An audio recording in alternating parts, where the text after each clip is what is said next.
Welcome back to Conflicts of Interest. This is episode 863, and today is January 5th, 2026. I'm the host of the show, Kyle Anzalone.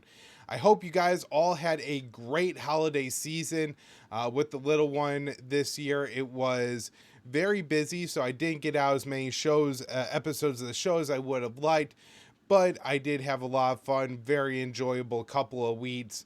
Spent a lot of time with family, and so I am feeling very energized and ready to take on the new year, which we definitely need because Donald Trump is going to war like almost seems like a Roman Empire is destined to conquer and take on more and more conflicts in an effort to amp up his legacy or something crazy like that. So be sure to subscribe to this show, that you're subscribed to the Kyle Anzalone show, that you follow me on X. I'm at Kyle Anzalone _ best place probably for all my work is X. That's where I post all the articles I write, whether they're at antiwar.com, the Libertarian Institute, or judgenap.com. And every episode of the shows I record, whether that is Conflicts of Interest or the Kyle Anzalone show. Let's jump into the news today. Trump says if new Venezuelan leader doesn't do what is right, she will pay a very big price. And so just a quick update, because I actually put out a special episode of the Kyle Anzalone show over the weekend to kind of break down and discuss this. On Saturday morning, the U.S. conducts airstrikes and a raid inside Venezuela. They capture Venezuelan President Nicolas Maduro and his wife, put him on board a U.S. warship, and I believe this morning, actually, as I'm recording to the show, he is either on his way or now in an American court in New York City. And so we will see how this trial develops and all that fallout there in the United States from this. But I really wanted to talk about Venezuela and what is happening in that country. And so when this initially happened, most people assumed that Maria Corina Machado would be the new leader of Venezuela, that's who the U.S. would install in charge, and apparently she thought so as well. She puts out a statement basically saying, I have a government ready to go. We're going to go in and take over the country. Then Trump gives a press conference, and he's asked about the 2025 Nobel Peace Prize winner who advocated the U.S. invade her country and sanction her country. And during that, Trump says, no, she's not very popular. She doesn't have what it takes to be the leader of Venezuela. And there seems to be at least a flashing yellow light for Dulce Rodriguez, who was Maduro's vice president, to assume control of the country, at least in the short term. During the presser, Trump says that Rubio has spoken with Rodriguez and they believe that they could work for her and basically say that she has to behave. So then Rodriguez comes out and makes a fairly defiant remark saying that she does want respectful relations with the United States, but that Venezuelans would never be slaves and Venezuela would never again be the colony of an empire. And certainly the way Trump framed it as, we're taking over Venezuela and we're going to be there until an acceptable government is set up, would suggest that Venezuela is now a colony of the U.S.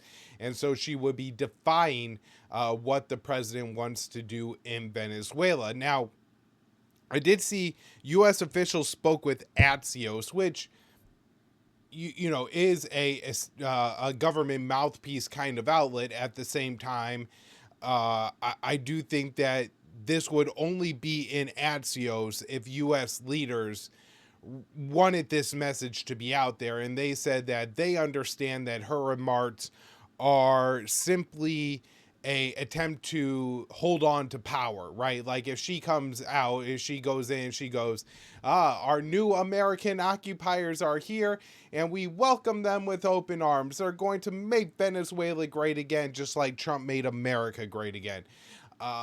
She's probably going to get run out of the country. And so they attribute her defiant remarks to just basically being what was politically necessary to retain power. Now, Trump is saying that if she doesn't do what is right, she's going to pay a very big price.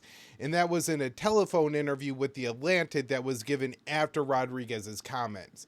And so I do wonder if there's a real possibility here that we go and try to remove Rodriguez from power now, assuming that she isn't willing to play ball to the level that Trump wants her to, which to me seems somewhat likely. She does seem to be a revolutionary. Her family is involved in the Maduro government, and maybe most importantly, her father was actually killed by the pre-Chavez government of Venezuela. And he was tortured to death pretty brutally, and the U.S. backed that government. So my guessing is that, for family reasons, she would be uninterested in working too closely with the Americans. Now, she is a politician, and politicians are often very pragmatic, and so no idea actually how this is going to develop, just a couple of pathways here. Trump is saying what happens to her could be worse than what happened to Maduro. All right, next up here, Lavrov. Russia reassesses negotiating position following Ukrainian attack on Putin's home. Okay, so we talked about this on the show last week. This was a big topic last week. 91 Ukrainian drones fired at the home of Russian President Vladimir Putin. If you want more breakdown on the attack, check out the Kyle Anzalone show episode from Friday. I had the brilliant Larry Johnson on the show to kind of break down how he saw the Russians reacting to this and what the new Russian position is going to be. I just think it's important to mention here that the Russians are saying they are reassessing their position, and this could very likely derail the Russia-Ukraine talks and the peace process that Trump is trying to set up. Now, this next one I wrote for the Libertarian Institute on January 4th.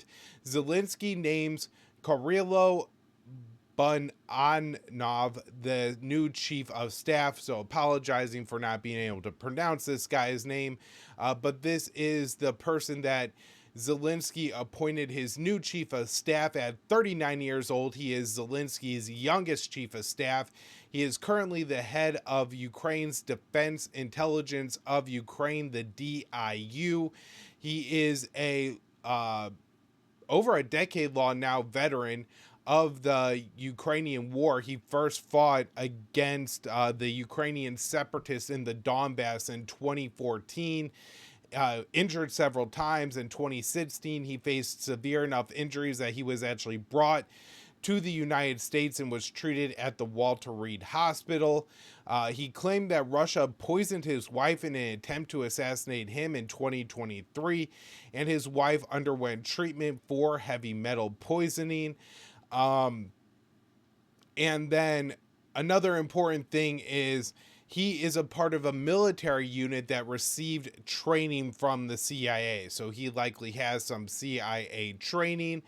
Budanov replaces Andrei Yermak, who was leading Ukraine's delegation in talks with the U.S. aimed at ending the war. Of course, Yermak was resigned and is likely going to be facing some jail time for his role in a $100 million bribery scheme that has also seen the resignations of the Ukrainian justice and energy ministers. Now, the new chief of staff, Budanov, may create some problems, right? Because Yermak was leading the talks, and now it seems that Budanov is going to be, and he is particularly hated by Russia.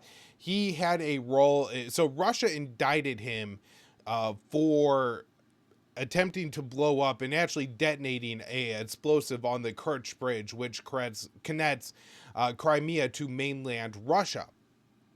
And he seemed to, I forget exactly what his quote was, but he basically said, yeah, I did it, but you're not going to arrest me, which this has a whole new interesting dynamic after President Donald Trump arrested Venezuelan President Nicolas Maduro, right?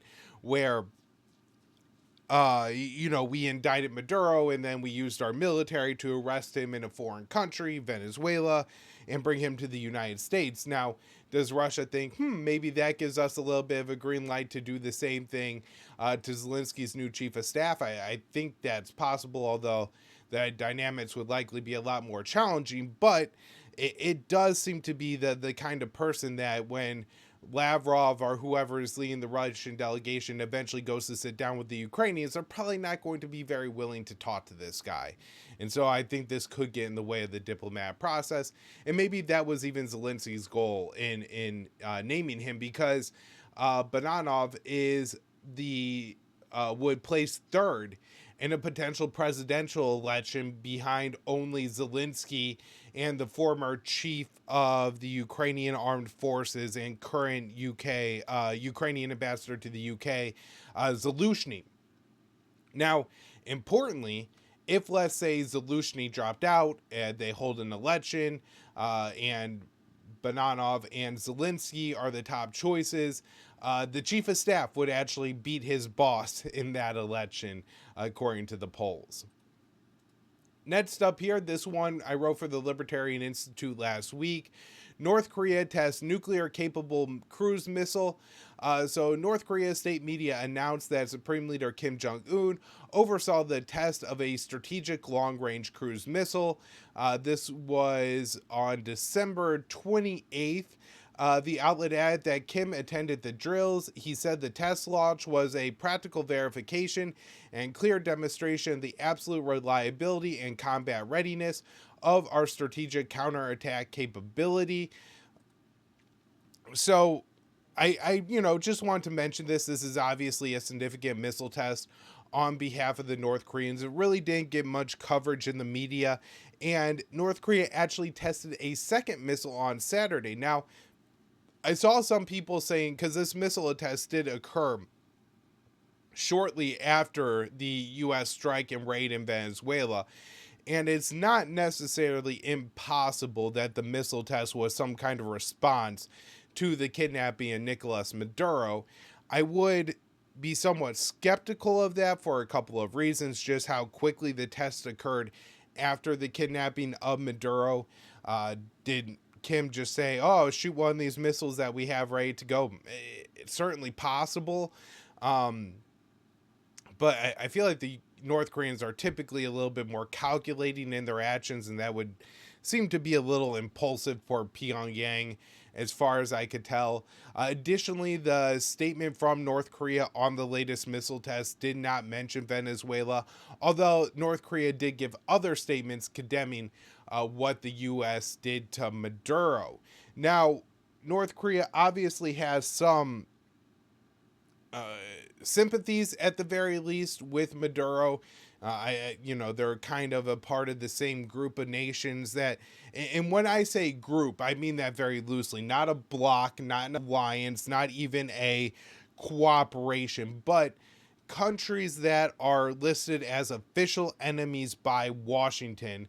And for that reason, they probably, at least have sympathies that what Trump did to Maduro could happen to other leaders. Now, I'm sure conducting the operation in Pyongyang would be significantly more difficult than doing so in Caracas. And, if you're Petro, if you're Miguel Canal Diaz in Cuba, you probably are a lot more concerned that Trump would try to replicate what he did to Maduro to you, versus Kim Jong-un all the way in Pyongyang, kind of tucked nicely in an armpit between China and Russia.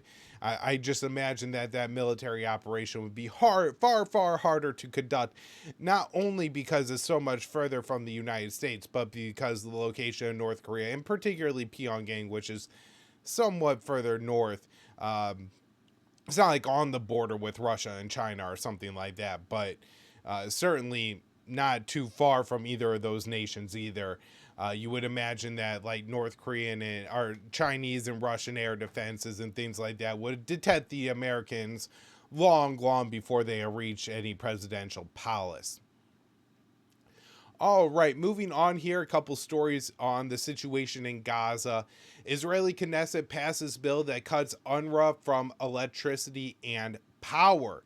And so this is a part of, it's a long-standing Israeli policy that's really ramped up following the October 7th Hamas attack and the Israeli onslaught and genocide in Gaza, where they view UNRWA as the probably key most important agency in preventing in keeping the Palestinians at a level acceptable enough that they remain in Gaza and in the West Bank. Without UNRWA, they may be so impoverished, lack so much healthcare, education, infrastructure, and things like that, that Palestinians are more willing to leave. So the attack on UNRWA is part of Israel's plan to make life so untenable for Palestinians in historic Palestine that they agreed to leave. And, noteworthy that they did this at the same time that they banned dozens, I think 27 different aid agencies from operating in Gaza. And this included Médecins Sans Frontières, or Doctors Without Borders, which was supporting a third of births in Gaza and a fifth of the hospital beds. So these are really major, significant efforts to make the condition for Palestinians in Gaza substantially worse, and the West Bank too. All right, last story up here. Oh no, I got two. U.S. improperly tracked over half of all military aid for Israel. I wrote this one on December 30th. So this was a report from the Pentagon Inspector General, who said that the Pentagon Inspector General looked at $13.7 billion in American aid that was brought to Israel from October 7th, 2023 until I believe April of 2024. So this occurs all under the Biden administration, and or maybe April of 2025. So almost all under the Biden administration. And when they look at this aid, they find that it wasn't tracked properly. That, they're supposed to be like end use mechanisms. When Israel takes control of the bombs, then the U.S. is supposed to know what they're being used for, where they're being stored, or where they're being dropped, whether that's Gaza, Iran, or something like that. And that end use monitoring, EUM is the acronym that they typically use, was not done in over half of the arms that they looked at, which again was over $13 billion. Unsurprising. I mean, the Biden administration took a similar stance when it came to the war in Ukraine, that making sure the weapons are going to their intended use is not something that they're very interested in. They just want to rush weapons to Ukraine and Israel. Real lack of respect for the American taxpayer. I want to add there.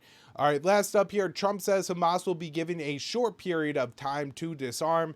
This was in a press conference with Prime Minister Benjamin Netanyahu last week. Trump said they will be given a very short period of time to disarm. If they don't disarm, as they have agreed to do, there will be hell to pay. If Hamas does not disarm, it will be horrible for them. Horrible. It's going to be really, really bad for them. He went on to say that Israel doesn't necessarily have to do it, that there are Arab states that have agreed to go in and disarm Hamas, and this is all because Hamas agreed to disarm back in October, and now they're walking back on that commitment. Now, Trump is just outright lying to the American people here. Hamas didn't disarm in the same way that Israel didn't agree to the creation of a Palestinian state. Hamas has said that they will disarm under certain conditions, which means the creation of an independent Palestinian state. They've been very explicit about this. If there's a new Palestinian military, they will hand over their weapons to the official Palestinian military, or a security force or something like that, that is a part of a independent Palestinian state. But they're not just going to hand over their weapons tomorrow. And that's what Trump is now demanding. And so this obviously greatly benefits these Israelis. I'm sure it made Prime Minister Benjamin Netanyahu very happy to hear. But I'm sure it's going to be a major red flag for Russia, China, or Iran, anyone else who may make a deal with the U.S. during the Trump administration, that Trump is going to bend that agreement even after you make it, even if you're complying with it, and we're not. He's just going to, say what he wants and claims that the agreement says what he wants. And by the way, I should just add it here that a U.S. official speaking to Fox News after the October agreement was made said that they left the issues like disarmament to be resolved later in order to get the hostage deal and the ceasefire secured. So very clear that even the Trump administration didn't interpret in October that Hamas had agreed to give up weapons. All right, everyone, that's where I'm going to wrap up the show for today. Now, I have been kind of toying around with some ideas on what to do with conflicts of interest, what to do with this channel, and I have a new one, and I'm going to try it out for a week, and I'm hoping to get some good feedback from the audience, and if so, we'll just keep moving forward with it. But what I would like to do is, rather than the a half hour show Monday and Thursday mornings, I'm going to, when I write articles, I'm going to record a video, and I'm going to read the article first in the video. So that'll be like a minute and a half. And then I'll do another 3 to 5 minutes of analysis of why this article is important, why I wrote it, maybe some other background information that I left out of the article for whatever reason. And then I'll embed that in all of my articles that I write. So if you're, going to the Libertarian Institute or judgenapp.com to check out my articles, you could just listen to a transcript of the article rather than reading it yourself. And then afterwards get a short little piece of analysis on top of that.